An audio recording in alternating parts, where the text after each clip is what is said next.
What if I told you that one of the world's most beloved racing circuits was once nothing more than a high-speed loop through Belgian country roads?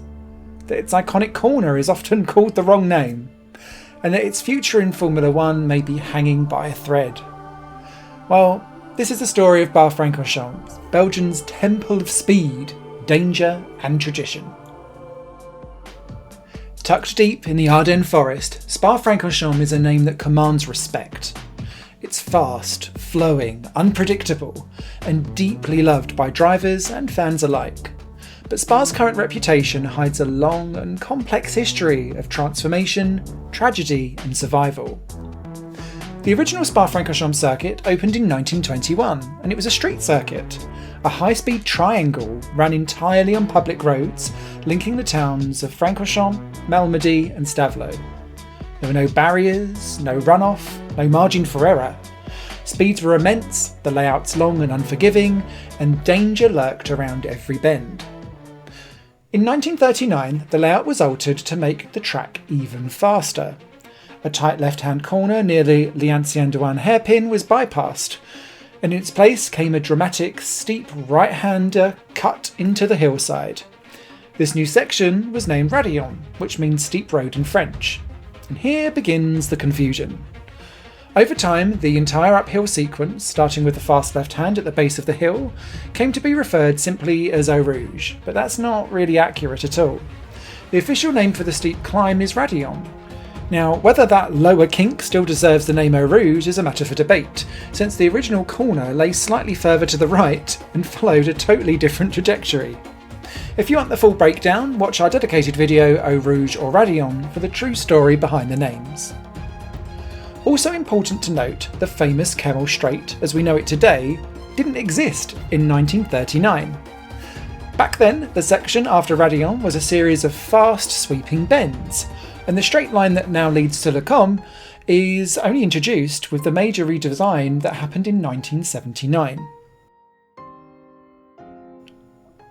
While Spa-Francorchamps thrilled spectators with speed and spectacle, it also exacted a heavy price. Throughout the 1950s, 60s and early 70s, the original street circuit was a scene for countless fatal accidents.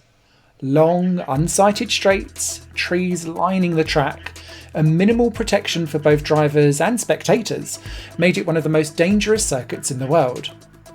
By 1970, pressure was mounting. Formula 1 drivers were no longer willing to risk their lives on circuits that hadn't kept pace with modern safety standards. That year marked the final F1 race on the original layout. In the meantime, Belgium had been experimenting with safer purpose-built venues, Zolder and Nivelles-Boulez, but neither quite had the prestige nor the passion of Spa. So Spa-Francorchamps evolved.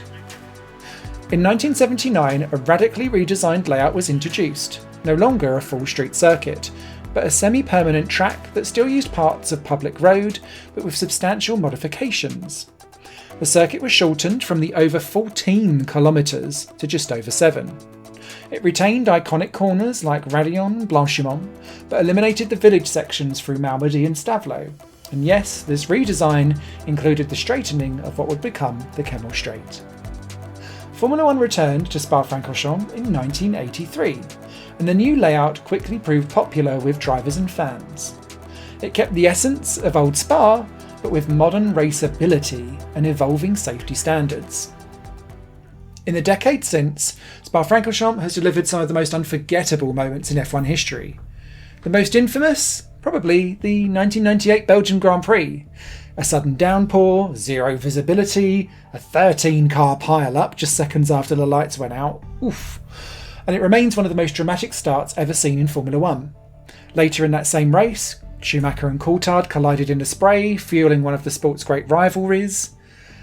And off went Jordan for a 1-2 win. By 2000, Spa-Francorchamps has transitioned into a fully permanent racing facility, although many parts of the circuit still follow the path of the original roads. In 2007, the track underwent another significant modification, and this happened at the famous bus stop chicane, which was reprofiled to make space for a modern pit complex, altering the final sector of that lap forever. Still, danger never left Spa, especially not at Raidillon. The steep uphill corner had remained a topic of fierce debate. In 2019, Antoine Hubert was tragically killed in a Formula 2 crash just beyond the crest. His death and other high-speed accidents in that section have raised the question, should Raidillon be reprofiled for safety, or is its danger part of its identity? For a full exploration of this ongoing controversy, watch our Iconic Corners episode featuring Raidillon. Today, Spa-Francorchamps is still on the Formula 1 calendar, but for just how much longer, no one really knows. With F1 pushing for more street circuits and emerging markets, traditional venues like Spa-Francorchamps have become severely under threat. Talks of the Belgian Grand Prix alternating every other year, or just even disappearing off the grid entirely, have become more frequent. The irony, in an age where fans crave authenticity and heritage, we're at risk of losing the very circuits that define those values, and it would be a very sad day if Spa went missing off the calendar. Spa-Francorchamps isn't just a racetrack, it's a monument to racing history, a reminder of where Formula 1 came from and what it stands to lose through over-commercialism and chasing the buck.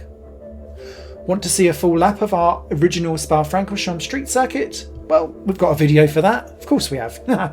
Check out the video Old Spa-Francorchamps Full Lap, exploring the forgotten sections, and experience what real speed looked like, back when racetracks were public roads and danger lurked behind every single hedge. But fair warning, are you the kind of driver that holds up traffic doing 20 kilometers an hour under the speed limit? Well, then maybe skip this one, because yes, we're making jokes especially about you.